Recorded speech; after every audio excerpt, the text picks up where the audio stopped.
Kannur AKG ആശുപത്രിയിൽ നിന്ന് CPIM പ്രവർത്തകരായ പ്രതികൾ രക്ഷപ്പെട്ട സംഭവത്തിൽ 2 പോലീസുകാർക്ക് സസ്പെൻഷൻ. വളപട്ടം സ്റ്റേഷനിലെ സുമിത്, മിഥുൻ എന്നിവരെയാണ് സസ്പെൻഡ് ചെയ്തത്. പെർളശ്ശേരി വടക്കുംപാട്ടെ അമൽ, ജിനേഷ് എന്നിവർ രക്ഷപ്പെട്ട സംഭവത്തിലാണ് നടപടി. വിശദാംശങ്ങളുമായി നിഖിൽ അളവൂർ ശരിയാണ്. നിഖിൽ, വിശദാംശങ്ങൾ. രുചീഷ്, കണ്ണൂർ വളപട്ടണം പോലീസ് സ്റ്റേഷനിൽ രജിസ്റ്റർ ചെയ്ത കേസിലെ പ്രതികളായിരുന്നു പെരളശ്ശേരി വടക്കുംപാട് സ്വദേശികളായ അമലും ജിനേഷും. അവിടെയുള്ളൊരു BJP പ്രവർത്തകനെ ആക്രമിച്ചു, അഴീക്കോട് ഉള്ള ഒരു BJP പ്രവർത്തകനെ ആക്രമിച്ചു എന്നതായിരുന്നു കേസ്. അവിടെ ഉണ്ടായിരുന്ന ഒരു ചെറിയ സംഘർഷത്തിൻ്റെ തുടർച്ചയായിരുന്നു ഈ സംഭവങ്ങൾ. ഈ സംഘർഷത്തിൽ പരിക്കേറ്റതിനെ തുടർന്ന് ഇവരെ ഇരുവരെയും കണ്ണൂരിലെ AKG സഹകരണ ആശുപത്രിയിൽ പ്രവേശിപ്പിച്ചിരിക്കുകയായിരുന്നു. അതിനിടയിലാണ് 10ഓളം വരുന്ന ആളുകൾ സംഘടിച്ചെത്തുകയും പോലീസിനെ മർദ്ദിച്ച് ഈ പ്രതികളെ അവിടെ നിന്ന് രക്ഷപ്പെടാനുള്ള സാഹചര്യം ഒരുക്കുകയും ചെയ്തത്.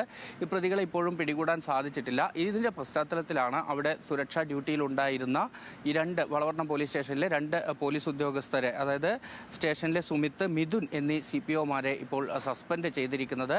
ഇവരെ രക്ഷപ്പെടാൻ ശ്രമിച്ച 10 പേർക്കെതിരെ കണ്ണൂർ ടൗൺ പോലീസ് ഇന്നലെ കേസെടുത്തിരുന്നു. അതിൽ 4 പേരെ, DYFIയുടെയും SFIയുടെയും നേതാക്കളായ 4 പേരെ ഇന്നലെ പോലീസ് അറസ്റ്റ് ചെയ്ത് റിമാൻഡ് ചെയ്യുകയും ചെയ്തിട്ടുണ്ടായിരുന്നു.